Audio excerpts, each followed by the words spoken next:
Hello everyone, this is Kuldeep from Gestisoft and welcome to a new video on Business Central. Today I'm going to show you how to set up payment tolerances in Business Central. Basically, payment tolerance allows for automatic write-off of small discrepancies when you apply customer or even vendor payments and invoices.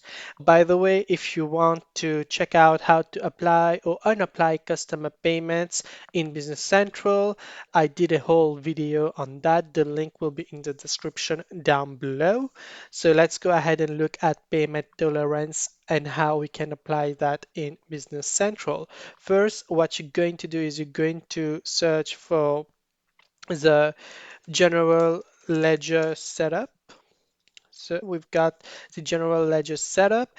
If you scroll down to the application here, you will see we've got all the options when it comes to the payment tolerance in Business Central.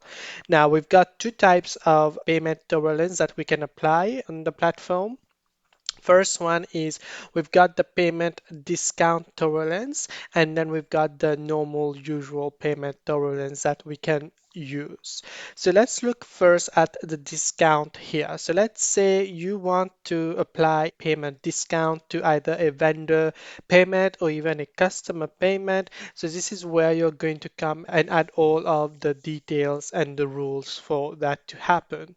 So what I do recommend is to always make sure you've got the discount grace period added here. So what is a discount grace period? Let's say you've received after a certain amount of date and but but the client or the vendor still qualify for the payment discount. So let's say, for instance, hey, if I put 2 days, what this will do is even after a payment has been received after the agreed date, but is still in the window of 2 days after the agreed date, the vendor or the customer will still qualify for the payment discount.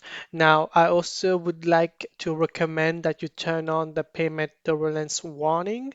And what this will do is, let's say someone has received a payment after um, the grace period, you will be notified if you want to still go ahead and apply the payment discount if you want to. And you've also got the rounding precision here that you can choose to write on your own.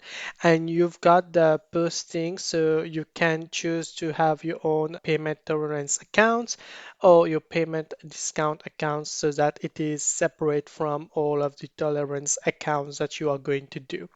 Now, this is how you go about doing the payment discount tolerance section.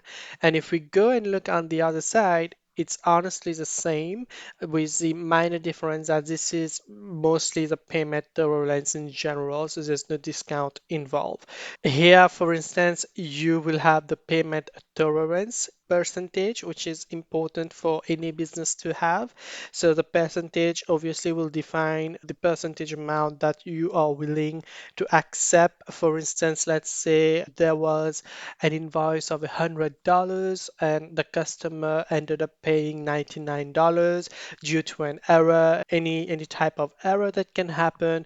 So just for you to ensure that everything automatically write off in your journals so you have a percentage that you are willing to accept. Now, this percentage, obviously, and all of this, you can choose to set it up here itself in Business Central. So up here, you can see we've got the option to change payment tolerance. So if you click on that, you will see here we've got a small window where you can add all of the details here.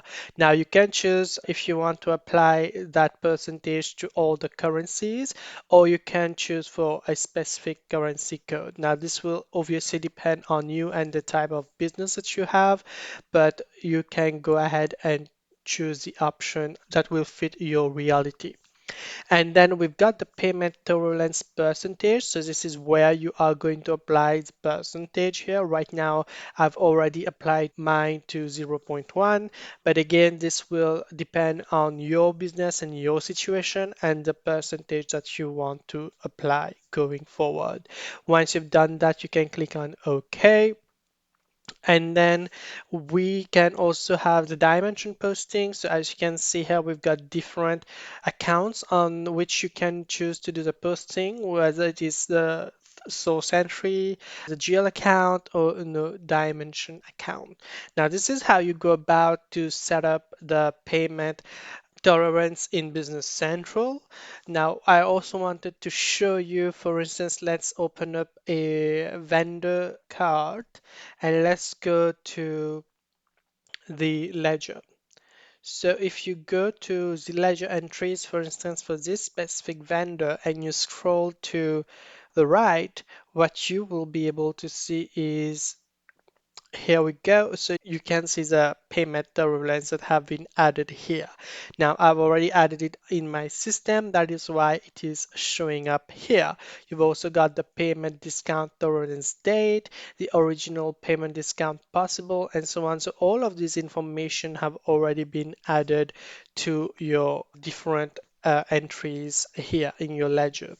Now, another thing that I wanted to show you, and this is the last thing when it comes to payment tolerance in Business Central, is you can block a vendor or even a customer from having access to that. And how you do that, if you go down on the payment section here, you can see you've got the option to block payment tolerance. So if you select that, this means that this vendor will not have access to the payment tolerance, so they will have to pay the exact amount, so there are no discrepancies when you receive the money. So there you go, guys. This was a little bit about payment tolerance and how it works in Business Central. Hope you've enjoyed this video. Don't forget to like, comment, share, and subscribe, and I will see you next time. Bye for now.